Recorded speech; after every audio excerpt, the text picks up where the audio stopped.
All right, we're going to start today with what many of you emailed me about with very different opinions. This is the news that YouTube has now officially banned all anti-vaccine content and even some sort of perennial anti-vaccine content creators. And some of you emailing me saying this is absolutely horrifying, even though I'm pro-vaccine, many of you said. Allowing YouTube to be the arbiter of what counts as anti-vaccine or not is very problematic. Others wrote to me and said, David, is this really a big deal or not? And the answer is that this is a major content decision, but what's being missed by many of the articles and many of the people emailing me is that it's not much of a change to YouTube's content policy around anti-vaccine content. This has been 90% the policy for the last many, many months anyway. And this actually represents a pretty minor change. So let's look at some of the reporting on this. Reuters writing, YouTube blocks all anti-vaccine content. YouTube will block all anti-vaccine content, moving beyond its ban on false information about the COVID vaccines to include content that contains misinformation about other approved vaccines, it said in a blog post on Wednesday. Examples of content that won't be allowed on YouTube include claims that the flu vaccine causes infertility and that the MMR shot, the measles, mumps, rubella shot, can cause autism. The online video company owned by Alphabet, Google, is also banning channels associated with several prominent anti-vaccine activists, including Robert F. Kennedy Jr. and Joseph Mercola, a YouTube spokesperson said. The move comes as YouTube and tech giants like Facebook and Twitter have been criticized for not doing enough to stop the spread of false information. But even as YouTube takes a tougher stance, it faces backlash around the world. Russian state-backed broadcaster RT's German language channels were deleted from YouTube. As the company said the channels breached its COVID misinformation policy, Russia called the move unprecedented information aggression and threatened to block YouTube. Now, I have to tell you guys, this is barely a change in policy from what's been the case for a long time. And there's also some confusion about banning content versus demonetizing content. Let's look at one more article and then we're going to get into those details. NBC article says YouTube cracks down on anti-vaccine videos, bans major accounts. YouTube announced a total ban Wednesday on vaccine misinformation and the termination of accounts of several prominent anti-vaccine influencers. I already named them, Joseph Mercola, Robert F. Kennedy Jr. The new policy was crafted as the company began to see false claims about COVID-19 vaccines spill over into misinformation about vaccines in general.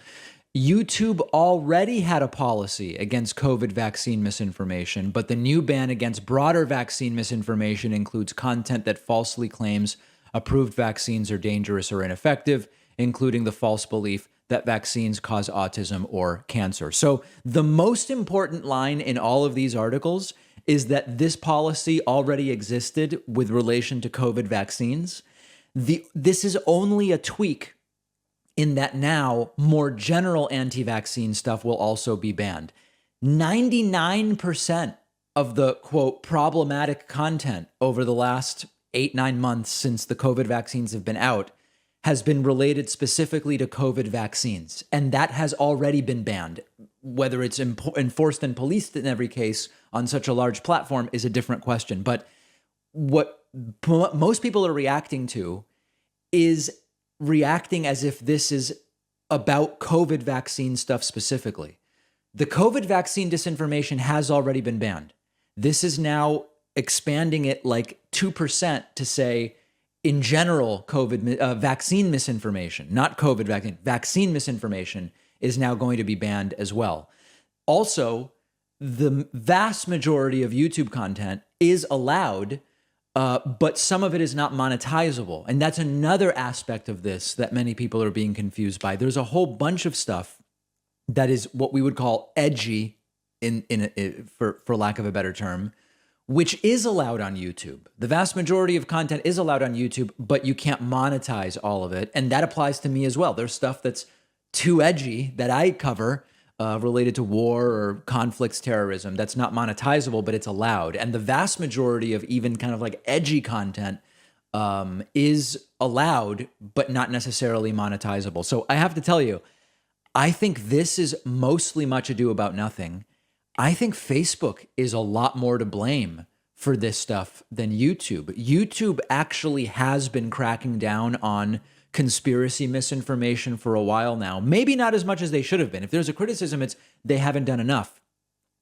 They've gone out of their way to provide official information about coronavirus, vaccines, et cetera, when the algorithm detects that that's the subject matter. Was it enough? No.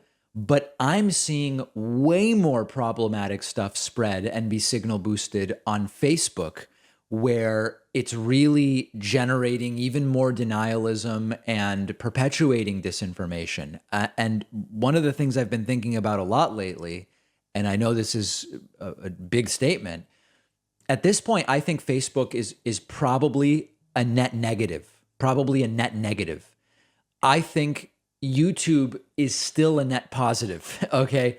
There's so much amazing instructional and documentary content, cooking, gardening, so many things on YouTube that are just fantastic. And there are problems with misinformation spreading on YouTube as well. I'm just not sure that Facebook is at all a net positive. We still publish to Facebook because I think Facebook exists, and I'd rather Facebook have our content than not have it. But that's a real question for me at this point in time.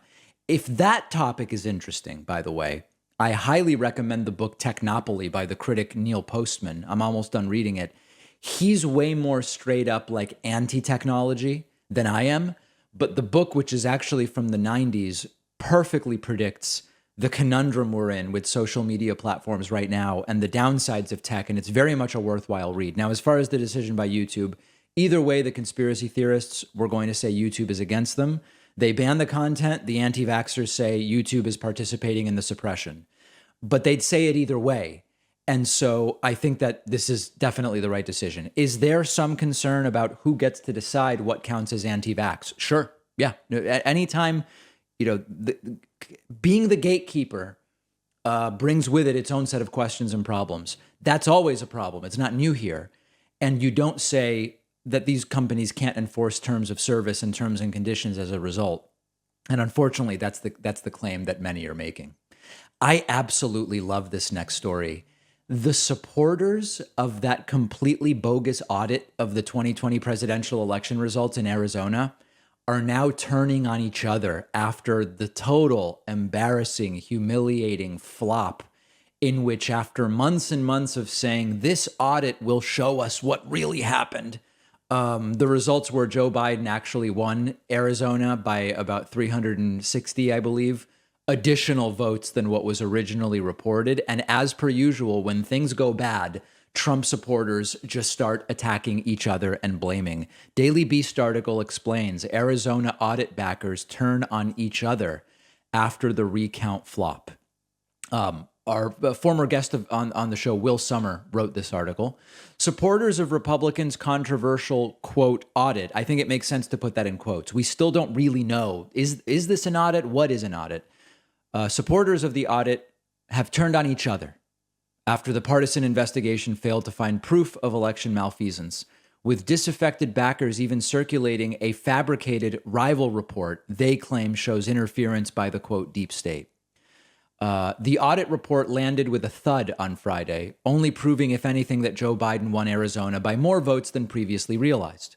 On this week's episode of the Daily Beast Fever Dreams podcast, hosts Asa Wynn Subsang and Will Sommer are joined by Arizona Mirror reporter Jared McDonald-Devoy to discuss the fractious aftermath. Some people who were involved in the report say the deep state kept the real truth out. Now, that's already great, because they're essentially, some of the people who supported the audit are saying the deep state infiltrated their own group and their own audit. That would raise questions as to whether that's a very trustworthy group to be doing this at all, if they could be so easily infiltrated by the deep state. The deep state and the politically correct lawyers and rhinos of the Republican Party suppressed this, said McDonald-Devoy, summarizing right-wing critics' complaints about the anticlimactic audit report. Among the audit report's new detractors, Jovan Hutton Pulitzer, the controversial inventor whose supposed technology analyzing folds in ballot paper had promised to detect some kind of fraud. Instead, the final audit report contained no mention of Pulitzer's imaging technology, a change Pulitzer attributed on Twitter to deep state malfeasance. Asked over email who in the deep state supposedly sabotaged his contribution, Pulitzer remained vague. That's the big question, is it not? This is just amazing. Right-wing media personalities disappointed by the audit have even promoted a fictitious rival report they claim was the real report from the audit operators, cyber ninjas. In this telling, the fabricated draft report called for Biden's win to be decertified, but while the fake report was embraced by the right-wing news blog Gateway Pundit as proof that the real report had been watered down, cyber ninjas blasted that report as a hoax. I think you guys understand. They are eating each other. And there's a big analogy here to the flat earthers. If you get a bunch of flat earthers in a room together, they all believe the earth is flat, but they cite different proofs, supposed proofs explaining why. And we talked about this actually recently on the show. And some of their alleged proofs conflict with each other. They can't possibly be true. Yeah, they'll all agree the earth is flat, but they will disagree vehemently as to what evidence there is for that. And there's a very sort of similar thing here. The audit failed to point to Trump actually winning. They're blaming each other. They've got conflicting reports. And sometimes you have to eat your own to maintain the lie. That's sort of what they were signing up for here. And consider the backfire and the fact that the audit was not just a waste of time. It was a waste of money. And it actually ended up showing, if anything, that Donald Trump was an even bigger loser in Arizona than we originally thought. Will the results be any different from other audits? Well, in Texas, they're auditing counties in a state that Trump already won. So my prediction is no. If you think anything will come of any of these audits, if you even understand what it means that they are doing auditing, I would love to hear from you. You can find me on Twitter at dpacman. Don't forget that the best way to support the David Pakman Show is by becoming a member, which gives you access to the daily bonus show, the regular show with no commercials. You also get access to our entire archive of every episode dating back a really long time and plenty of other awesome membership perks. Go to joinpacman.com and use the coupon code BETTER21 for a huge discount. Joinpacman.com. All right, so there was a hearing yesterday, really over the last couple of days, and Secretary of Defense Lloyd Austin was questioned by members of Congress. The chairman of the Joint Chiefs of Staff, General Mark Milley, was questioned, and this hearing was the epitome of showboating and grandstanding to no benefit whatsoever of the American people, full stop. There's barely more of there's almost no additional analysis to do other than many of these members of Congress really have no business being in Congress, and you'll very quickly figure out which individuals those are. Much of the hearing was meant to just provide a cartoonish opportunity for people like Matt Gaetz and others to demand and or request that General Mark Milley resign. And they couched it as being related to Afghanistan, although the topic of Mark Milley having to sort of reassure China that Trump is not going to just bomb you in the last few days of his presidency. That's a story that we learned about as a result of this book by Carol Leonnig and Philip Rucker, I believe it is. Let's just get right into the clips. It's really amazing. Here is Congressman Joe Wilson, who calls for President Joe Biden to resign. Just countless calls for resignations during these hearings. Buck stops with 13 murdered Marines. Mr. Biden is disregarding the military advice, and I believe the president should resign. I'm prepared to begin my questions, Mr. I believe the president should resign. Everybody should resign, according to these hearings. Then, and this is actually really important, Milley actually explains what it was that led him to communicate with Chinese officials in those final days of the Trump presidency. And Congressman Hartzler, Republican from Missouri, says Milley should resign. Look at this. The others, that the Chinese thought wrongly that the United States was going to attack them. I am certain, guaranteed certain, that President Trump had no intent to attack. And it was my task to make sure I communicated that. And the purpose was to de-escalate, calm things down. You shared all that earlier, I understand. And as part of that... Just say, did you or did you Sorry, not? and I think I said Congressman Hartzler. It's Congresswoman Hartzler. I think I misspoke before. Tell him that if we were going to attack, you would let him know. As part of that conversation, I said, General Lee, there's not going to be a war, there's not going to be attack between great powers. And if there was, the tensions would build up. There'd be calls going back and forth from all kinds of senior officials. I said, hell, General Lee, I'll probably give you a call, but we're not going to attack you. Trust me, we're not going to attack you. These are two great powers, and I am doing my best to transmit the president's intent. So understand that the right wants to frame what Milley did as some kind of treason by calling China and saying, we're not going to attack you no matter what, which then would be a signal to China, hey, the U.S. isn't going to attack us no matter what. Now it's a carte blanche for us to do stuff. What Milley is explaining is he called and he said, listen, in these last few days, Trump's not going to just start dropping random bombs on you. If we were going to get into a military conflict, there would be an escalation. We would be talking the way that things happen. There would be threats. There would be an escalation. That is obviously not the treason that the right wants to make it out to be. But Hartzler doesn't care. Intent to ensure that the American people are protected from an incident that could escalate. I understand your intent, but I think you articulating that you would tell him, you would give him a call, I think is worthy of your resignation. I just think that's against our country, that you would give our number one adversary that information and tell him that. These people, they're either idiots or they're pretending, but there's just nothing there. I don't know how else to say it. Then Matt Gaetz gets involved and it gets even more embarrassing. February 26, 2020, House Armed Services Committee, General Mark Milley. We know we're not going to defeat the Taliban militarily, and they're not going to defeat the government of Afghanistan militarily. You really blew that call, didn't you, General? I believe that that was a issue of strategic stalemate, and that if we had remained in Afghanistan with the advisory levels of effort, then the government of Afghanistan... Well, that's an interesting answer to a question. It's just not one I asked. You spent more time with Bob Woodward on this book than you spent analyzing the very likely prospect that the Afghanistan government was going to fall immediately to the Taliban, didn't you? Not even close, Congressman. Oh, really? Because you said right after Kabul fell that no one could have anticipated the immediate fall of the Ghani government. When did you become aware that Joe Biden tried to get Ghani to lie about the conditions in Afghanistan? He did that in July. Did you know that right away? I'm not aware of what President Biden... You're not aware of the phone call that Biden had with Ghani where he said, whether it is true or not, we want you to go out there and paint a rosy picture of what's going on in Afghanistan. You're the chief military advisor to the president. You said that the Taliban was not going to defeat the government of Afghanistan militarily, which, by the way, they cut through them like a hot knife through butter. It was just endlessly like this. Just Gaetz is horrible.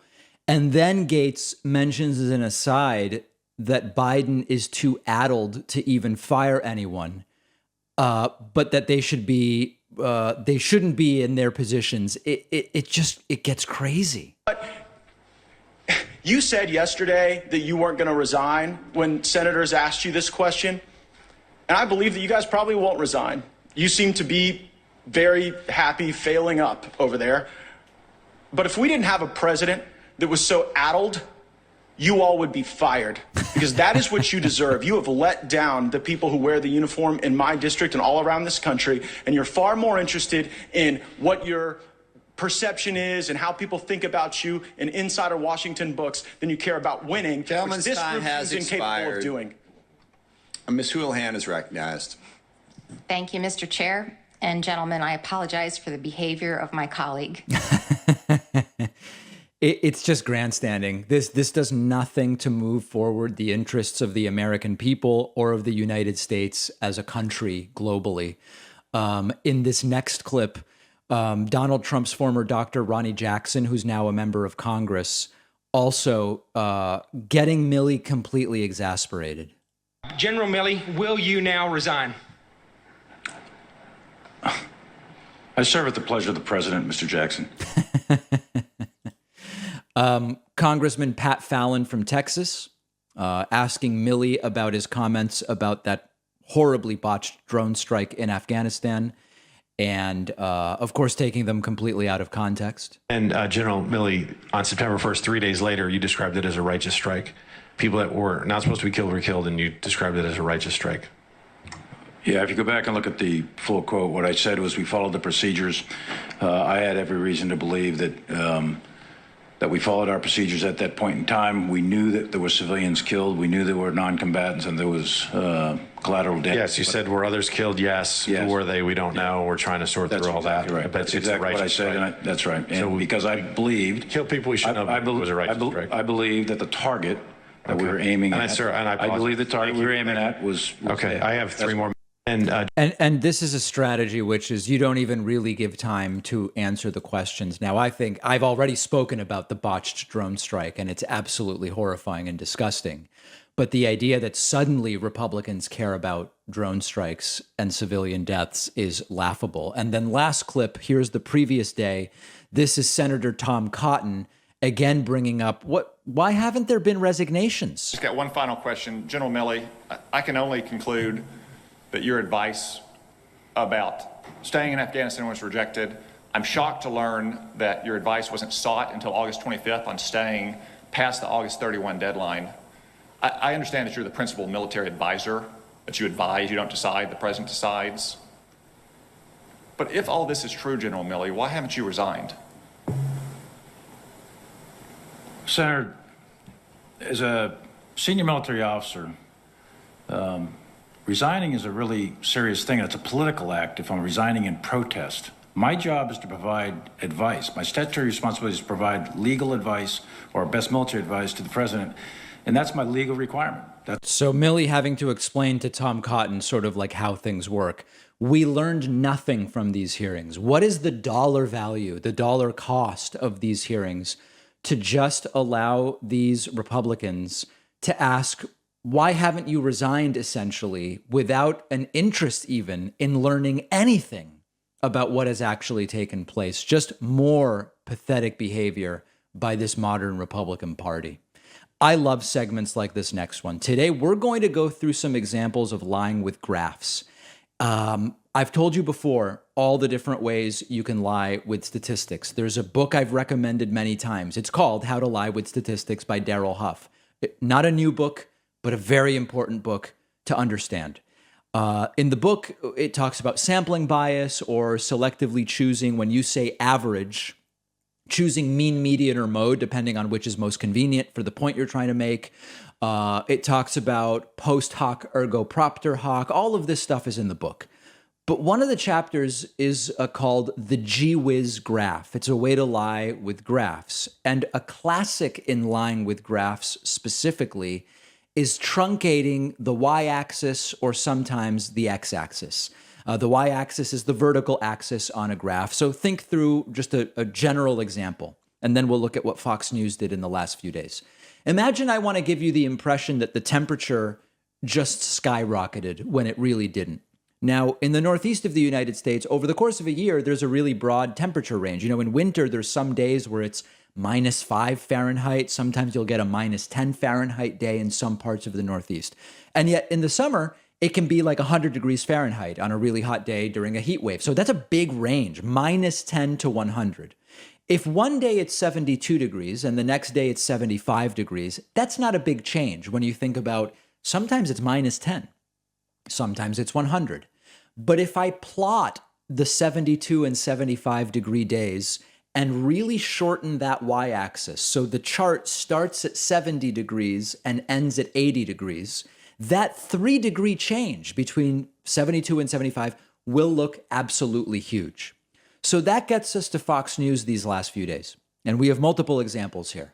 The other day, in one of his segments about how the United States is, I guess, going down the tubes because not enough people are religious anymore, Tucker Carlson put up this graph, which we're putting up on the screen, which shows the percentage of Christians in the US in 2009 and the percentage of Christians in the US in 2019.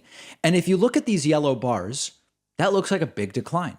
But if you look at the y-axis, you see that this only starts at 58% and ends at 78%. Now, of course, anywhere from 0 to 100% of Americans could identify as Christian. That's the range. But the chart makes the decline look huge by only showing you the scale 58 to 78. Now, Christianity is in decline. Religiosity is in decline in the United States, but it's not nearly as dramatic as this chart makes it look to the untrained eye. Now, here's one other example. This is not truncating the y-axis. It's sort of shortening the time horizon, kind of like shortening the x-axis in this case. This was on the news side of Fox News, not opinion. Brett Baer, newsman Brett Baer, showed graphs that make it look like the cost of oil and gas is just way, way up under Joe Biden. So they showed this graph of oil prices, and it shows that oil and gas sure seem to have been really low in 2020 under Trump, and then boom, skyrocketing under Joe Biden. But the issue is, it only looks at 2019 through what we have so far of 2021. Then Brett shows this graph of gas prices, which also shows only 2019 to 2021. And it looks like gas prices went down in 2020 and then exploded in 2021 under Joe Biden. Now, this is deceptive for two reasons. The first is the pandemic. The pandemic hit and cratered demand for oil and gas since people stopped traveling. And then the recovery started, and so demand went up and prices started going up. That's one reason why it's deceptive. That's a qualitative reason. But quantitatively, this is really deceptive because oil prices have been going up for about 7 years, but they are still historically not very high. When you zoom out and you look at a chart of oil prices that goes back to like 1995 or so, you very quickly see that prices skyrocketed around 2007 and then came down, and then up in 2012 and then came down. And now they're roughly at a 7-year high that started about 7 years ago. It is not a Joe Biden thing. So when you zoom out, you see oil prices are nowhere near record highs. And number two, they've been on an increasing trend that is 7 years old now, not this year under Biden. Very similar with natural gas. You zoom out to 1995, you see gas prices were higher in 2001, in 2006, in 2009. And yes, they're up again now. Extremely deceptive. Always look at the labels on the axes. This is stuff every 12-year-old should be taught. And if we started teaching this when kids were 12, way fewer people would fall for it on Fox News. We'll have these graphs and more examples on our Instagram, which you can find at David Pakman Show. If you value what we do at the David Pakman Show, remember to support us on Patreon. Go to patreon.com/David Pakman Show, where you can get access to behind the scenes videos, the daily bonus show, the commercial-free daily show, as well as special discounts on merch, including hats, hoodies, mugs, and t-shirts. You can support the show for as little as $2 a month. Check it out at patreon.com/David Pakman Show. It's great to have back on the program today Dr. Isaac Bogoch, an infectious diseases physician and scientist based out of the University of Toronto and Toronto General Hospital. Great having you back again. Great to see you again. So where to even start? Okay, I mean, over the last month or so, we've seen a global decline of about 30, 31, 32% in daily case average. The U.S. has seen a similar decline. Some countries are a little bit ahead of that, some a little bit behind. What's the explanation here? Is it vaccination getting to a critical point? Is there still some seasonality we don't understand? Is it just inaccurate reporting and maybe cases aren't really going down? Yeah, I think it's a lot of the above. In fact, all of the above. So certainly in countries that have significant vaccine access and vaccine rollout, that's definitely helping, right? That's definitely keeping cases down or driving cases down, and we can't ignore that. But of course, there's probably other factors at play. We know that vaccine equity, global vaccine equity, is a major issue. There still are billions of people around the world without access to these vaccines, mainly in low-income countries. And there are, depending on where you are in the world, there are very significant outbreaks and epidemics of this. So globally, it's great to see those cases go down. I think it's too soon to start having, mission accomplished banners up or anything like that. We're still at a global level far from the end, but certainly in countries with high vaccine uptake, like the United States, like Canada, like many European countries and a few countries in Asia, yeah, we are closer to the end. We might be in the second to third period rather than in the first period, like unfortunately some other countries are. So last summer of 2020, there was the correct belief that the fall into winter in the Northern Hemisphere was going to get pretty bad. At the time, we were just starting to roll out vaccines. There was very limited availability. The peak ended up being, in the US, it was basically January 20th, right around presidential inauguration day. In other countries, it was a little bit earlier, a little bit later.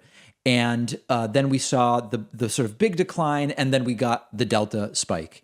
This time around, where vaccination is available in many of these countries, and we're still not totally sure about the seasonality matchup that sort of mirrors the flu's seasonality, what do we think about this fall and winter in the Northern Hemisphere? I think there's a couple of points. One is that when we talk about seasonality, it might mean different things to different people. And yes, I'm sure eventually this virus will have a more seasonal component. Maybe it'll be more present in certain times of years, like the colder months versus the warmer months. And that's very likely to happen with time. But when I'm talking about seasonality now, I'm oversimplifying it, but it kind of can be simplified in the sense that whatever puts people indoors is a risk factor for greater transmission. Hey, it's cold outside and it's September, so kids are going back to school. Many people are going back to work in person, and we're not hanging out outdoors as much anymore because it's getting chilly. We're spending recreational time indoors, and that in and of itself at a population level can certainly drive numbers up because there's just innumerable opportunities for this virus to be transmitted. So when we put that together and look at the Northern Hemisphere, yes, it is getting cooler. People are going inside for more and more reasons. I think it's fair to say that we will see peaks and valleys, but probably peaks throughout the cooler months and the fall and the winter in the Northern Hemisphere. And, it sort of stating the obvious, I think areas that have more widespread vaccine uptake will have more blunted peaks. So the amplitude of those peaks is really under our control in countries like Canada and the United States that are fortunate enough to have access to those vaccines. You can vaccinate yourself and those around you in your community. You can create safer indoor spaces as well with masking, with ventilation, with crowd control. There's a lot of steps we can take to create safer indoor spaces at a population level as well, so that you reap the benefits of those vaccination campaigns plus those non-pharmaceutical interventions. So short story long, yeah, I mean, we'll probably have some peaks and valleys throughout the fall and the winter, but how high those peaks go are under our control. We have the tools to keep this under control. So speaking of tools, there was a period where it seemed as though every adult was headed towards a third shot.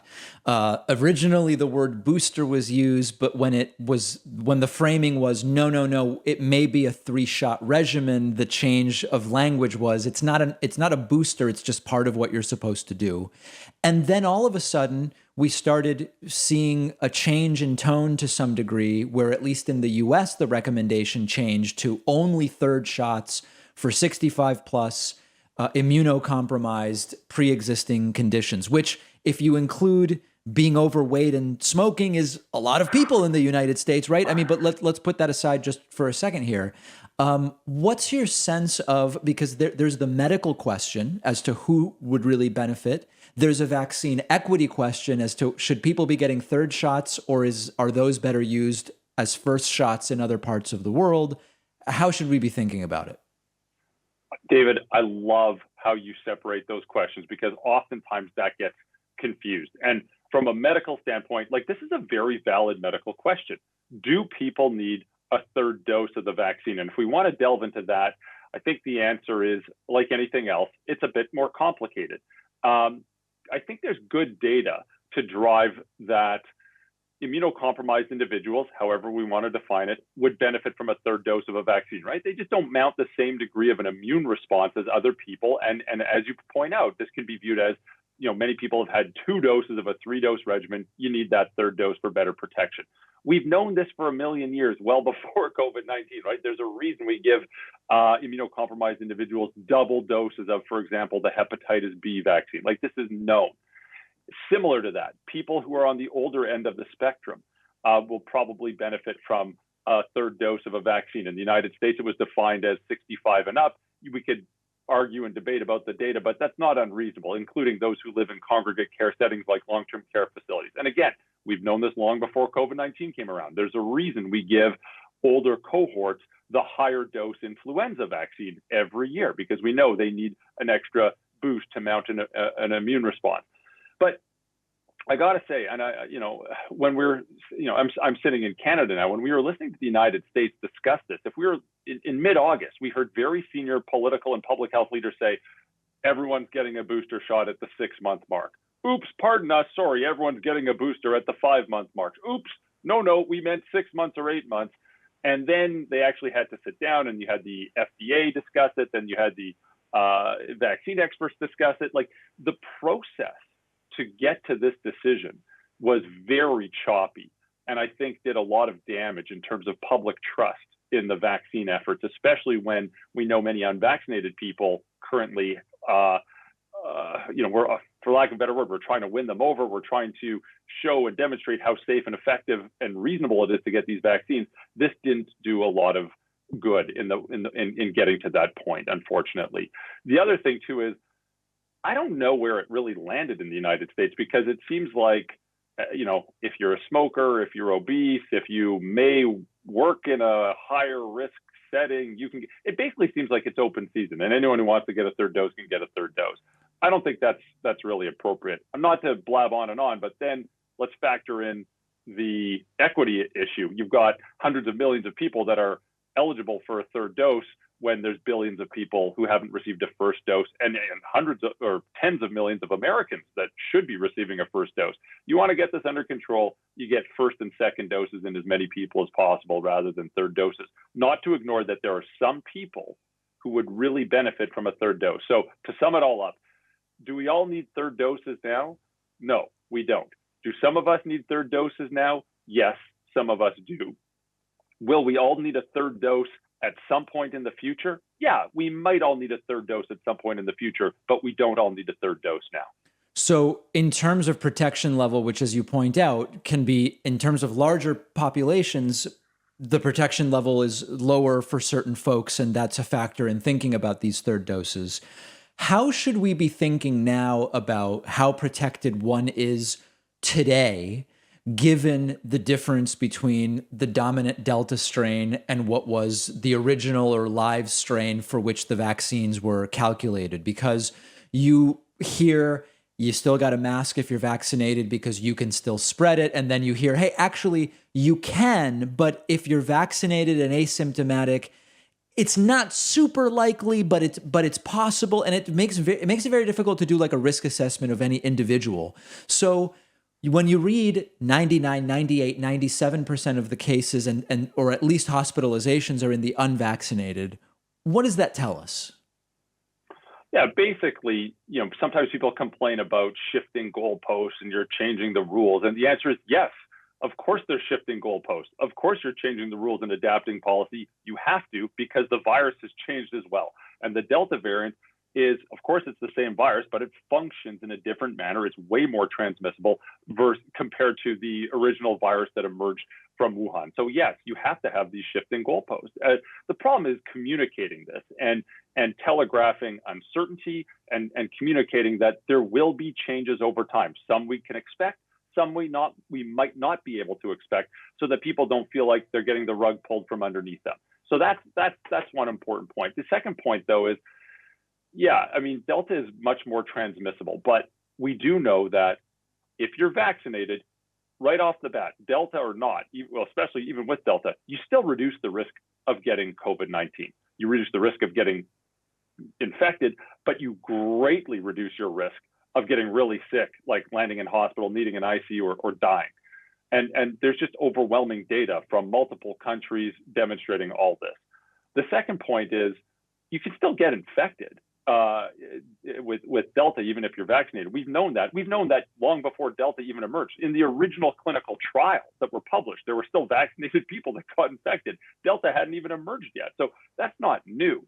But we do know now that if you are vaccinated and infected, you're just much less likely to transmit to other people. Of course, you can still transmit, but the probability is lower. So, for example, if you want to create a safe indoor space, a restaurant, a bar, a casino, a daycare, wherever, the more vaccinated people you have in that indoor space, you just reduce, A, the likelihood that you're bringing COVID-19 into that space, and B, if it is brought in, the likelihood that it's transmitted to other people. Of course, that's one significant layer of protection, but we have to think of this as layers of protection. There's other layers you can take: masking, ventilation, crowd control. And when you put all those layers together and you add that to vaccines, you want to get really fancy, add rapid testing at the door. The more layers you have, the safer the indoor space you have. The more layers you peel off, you're just adding incremental levels of risk. And you've got to find that sweet spot of what's reasonable, what's convenient, and what's necessary for that particular environment. Last thing I want to touch on: when do cases no longer matter in a very specific sense? I think it was with H1N1 that at a certain point, when it was determined that it's no more deadly than the flu strain of that year, and correct me if it's not H1N1, but it was a different thing that I'm referring to. At a certain point, the testing stopped, because it didn't really matter whether you had the flu or you had, again, I think it was H1N1, because the protocol was no different. It was no more deadly. The case numbers may have been interesting, but they didn't really tell us anything about the risk to an individual of getting really sick from being out in the world. Does it depend on the level of vaccination? Does it depend on the maybe reduced severity of coronavirus as we go forward, which may happen or it may not? When do the case numbers no longer matter? So I think if you lined up 20 people in the business, you'd probably get several different answers. The way I think about this, though, is I like the case numbers, but it has to be put into the appropriate context, right? There's a lot of data: hospitalizations, ICUs, deaths, cases, vaccinated, percent positive, blah, blah, blah, blah, blah. Context is important. So you have to put the appropriate weight and context to each data point. But when the case numbers sort of start to lower in the importance factor, I think it's, in my mind, it's really when we start to see this virus not impact our society as much anymore. What do you mean by that? It's not resulting in an overwhelming number of hospitalizations or deaths or morbidity. It's not preventing people from doing what they do. And a lot of that's a value judgment as well, right? There's a value judgment here. It's kind of unfortunate and disgusting to think about, but at some point we're going to have to collectively decide what is an acceptable number of deaths per year for COVID-19. Not nice to think about, but we have to figure that out. Like in Canada, for example, influenza kills 3,500 people per year. Awful, terrible, get your flu shot. All of them are tragic. But as a country, we've sort of come to terms with, that's about how many we see per year. We have to come to terms with how many COVID-19 deaths or cases or what is quote unquote acceptable. And like, again, some will say zero.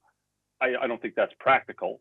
Of course, there's the let her rip crowd. I don't think that's safe or ethical as well. Right. But eventually enough people have immunity through vaccination or recovery from infection that it just doesn't pose a burden on the country or the region as much as it used to. You're not going to overwhelm your healthcare system. You can go to restaurants and bars and live your life, but the virus isn't going away. So it's going to be a bit of a value judgment. That's a bit of a long-winded way of answering that question. But at some point, as long as when it impacts the country or the region less by not overwhelming the healthcare system and not causing meaningful morbidity and mortality, that's probably when the case counts don't matter. Yeah, and it will still be a different call for different individuals, also based on their level of risk.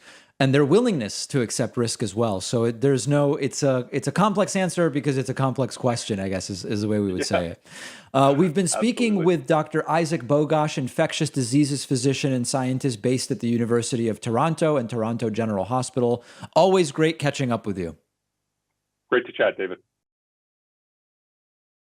Follow The David Pakman Show on social media. Interact with me and other David Pakman Show viewers. You'll be able to see when we're taking calls live on the show. We post hilarious video clips. You'll see exclusive show content not on the show. And you'll be the first to see big announcements like upcoming guests and more. Follow me on Twitter at dpakman and David Pakman Show. We're on Instagram at david.pakman. Join the Reddit community at davidpakman.com/Reddit.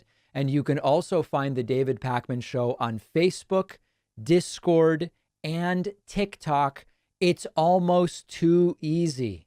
We have a really interesting political situation that surfaced in the last 24 to 48 hours.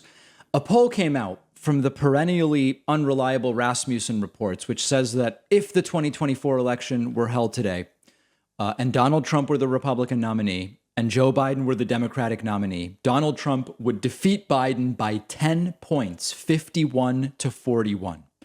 Now, what is interesting about this, other than, it's 3 years out and a poll right now is sort of meaningless. There are two things that are very interesting. One is, I don't actually disagree with the general conclusion. And that conclusion is that Donald Trump might easily win in 2024 against Joe Biden. I've actually said before, when I think about 2024, big picture, I don't really see Joe Biden at age 81, days short of his 82nd birthday in November of 2024, defeating Donald Trump after 4 years of Trumpists talking about how terrible Joe Biden is. I see it as a big uphill battle. If Biden says, no thanks, I'm not running for re-election, but Kamala Harris is the nominee, as of right now, Kamala Harris's approval rating is not good. And I don't see Kamala defeating Donald Trump in a general election either. And that's why I've been saying the best scenario is Donald Trump not running in 2024. But that doesn't change that this poll, a Rasmussen poll, 3 years out, is really not worth much at all. But all the normal stuff starts happening when the poll comes out. The Washington Examiner starts writing headlines about the poll. Trump over Biden by 10 points, Harris by 13. Trump then publishes a reference on his website to the poll and a link to this very same Washington Examiner article. And the ecosystem starts to repeat itself and build on itself. So this is a sort of weird situation because I think Trump could absolutely win in 2024. But without knowing what happens in 2022 and what the next, at least 18 months of the Joe Biden presidency look like, it is very hard to say anything substantive about the specifics of Trump versus Biden in 2024. Are Republican voters ignorant enough to elect Donald Trump again? Absolutely. Of course they are. Which is why it would be better for Donald Trump not to run. And whatever that reason is, Trump becoming convinced that he can't win. When I was on the Michael Cohen podcast a few weeks ago, or maybe 6 weeks ago, something like that, Michael Cohen said, I don't think Trump will run because he can't handle another disappointment. He can't handle another hit to his ego. He just can't handle it. And so he doesn't want the chance of losing again, and he's not going to run. But at the same time, Trump is a major narcissist. And it takes a lot for Trump to think he can't win. Trump tends to think he can win. He tends to think of himself as invincible. And that to me signals that he very well may run unless it's abundantly clear that he has no shot. It would be better for Trump not to run because there's no question that the American public, as a result of its composition with so many low information radicalized Republicans, would vote for Trump again, at least plausibly. The message here is that the exact coalition that brought Biden his victory in 2020, which came down to not that many votes in a few states. Remember, massive popular vote victory. Bigger margin than Trump when it came to electoral, not in electoral votes, but the combined margin in the states that made a difference. It was a few 100,000 rather than just the 77,000 votes in 3 states that pushed Trump over 270. But Biden's coalition was very precarious. A slight departure from it could have seen Donald Trump reelected, and that's not a threat that should be understated. So do we care about Rasmussen 3 years out? No, not specifically. The polling is bogus. But the message that Trump could definitely win in 2024 is an accurate message, and that's the one that we should be paying attention to. Hey, I don't know how I missed this. This was a few days ago, but yesterday people sent me clips, and I do want to talk about it because there's some interesting stuff here. I was going to say a journalist. A man named Dan Ball from OAN, One America News, had a one-on-one interview with Donald Trump. Apparently, the interview was very long, and it was a bizarre interview in every way. And I think there's a few interesting things here, and I want to look at them with you.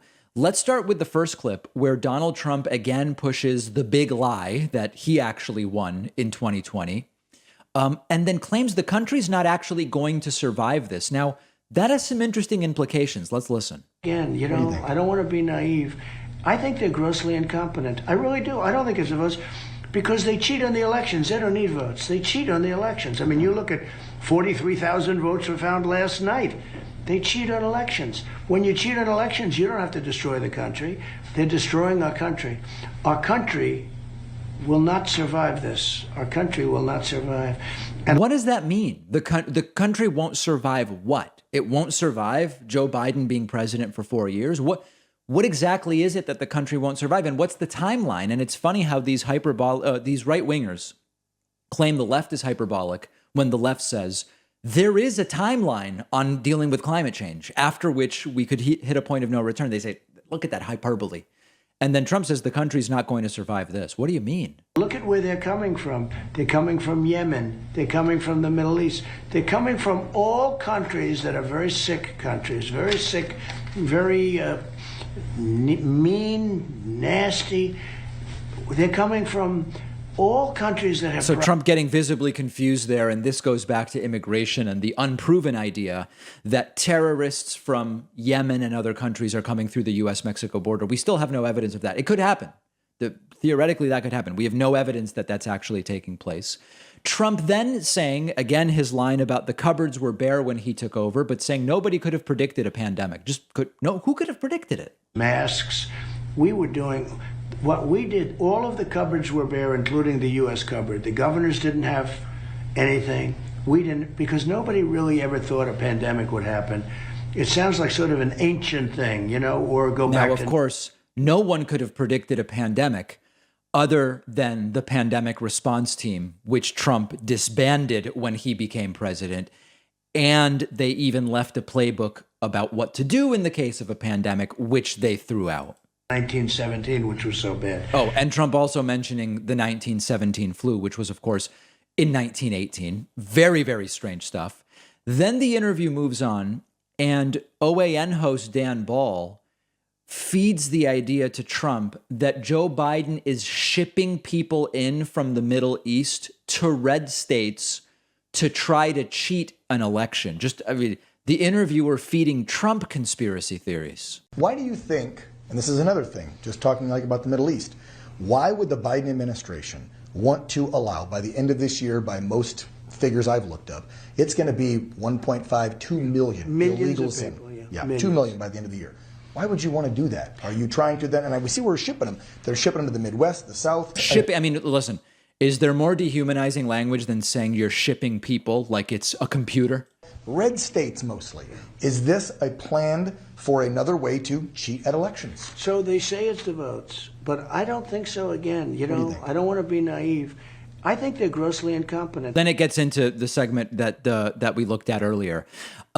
You have to understand that they continue to insist undocumented immigrants from Latin America are coming here in order to vote and cheat in elections. Undocumented immigrants or non-citizens of any kind can't vote. And similarly, if an asylum seeker or refugee gets here from Afghanistan or wherever, they can't vote. They are not citizens, at least not initially. There's a long process there. And so this is completely and totally made up. Then they get into the COVID death toll is inflated. It's not. They continue to repeat this one. We did a great job. In addition, we report all of our COVID at a level that nobody in the world does. If somebody's dying of a heart attack and dying of cancer, and they're somewhere close to being somebody with COVID, they put it down as COVID. Now that's a lie. It is not true that if you have a heart attack and your sister had COVID and you die from the heart attack, they say you died of COVID because your sister. It's just not true. Because believe it or not, the doctors get more money. Yes. You know that, right? Can we please clarify? Now that's also not true. What this goes back to is the fact that it's more expensive to treat COVID patients on average. And so Medicare pays more money to hospitals that are treating because the hospitals incur greater costs and are doing more things. It's a complete lie that by just claiming someone has COVID, you get more money. That it's been widely debunked. Because that has upset me and I think millions of Americans. Well, it's upset people, but it's a lie. For the last 18 months. This 623,000 death toll and the lovely, and we'll get to CNN in a minute in the fake news, their lovely death ticker they had up for the last 18 months, scaring the bejesus out of American citizens, I think to me is treasonous, but that's another story for another day with you. Well, death counters are treason. They have it, by the way. But it's not 623, is it? It's not because much it's died less. with It's much and less. died from. And They by put the them way, together. if you look at China's real numbers and if you look at other real numbers... and if All you right, look so at you guys understand what's going on there. Just an outrageous interview where it's often just Trump telling the lies, but in this one, the interviewer is as much of a participant in the lies. And then lastly, really wacky, Trump suggests that Fox News was part of a conspiracy to steal the election from him. And then I'm upset in Arizona, and Fox called it early when I was leading big. What did Fox know to do that? Before we wrap things up here, I want to give a big thank you to not only President Donald J. Trump. Yeah, so how did Fox know to call it early? A wacky interview, and unfortunately, people are watching OAN. People are watching this stuff. Very, very concerning, and it's too radical for Fox News. Understand that they now criticize Fox News as part of the problem, and it's only Newsmax and OAN that will really tell you the truth. Crazy uphill battle that we are fighting here. We have a voicemail number. That number is 219-2-DAVID-P. One of our viewers researched the origins of the coronavirus, and he figured it out. Take a listen to this. Hi, David. I've been doing my own research and investigating the origins of the coronavirus. Yes. I've been through many forums. I've been on Grabber. I've been on Parler. I've been on Facebook. And I've finally gotten to the bottom of it. It was Antifa. Exactly. Yeah. No. And the you should see when people say they're doing research, you should see the things they're doing and what they're looking at. Often research is, my aunt posted a conspiracy article to Facebook, and I read through all the comments and nobody made any good counterpoints. That counts as research in some circles. We've got a great bonus show for you today. Los Angeles is moving towards banning the unvaccinated from most businesses. We will talk about the Biden administration again trying to end Trump's Remain in Mexico policy, and obesity rates way up during the pandemic. We'll explain the why and the how, some of it obvious, some less obvious. Get instant access to today's bonus show. Sign up at joinpacman.com. I'll see you there.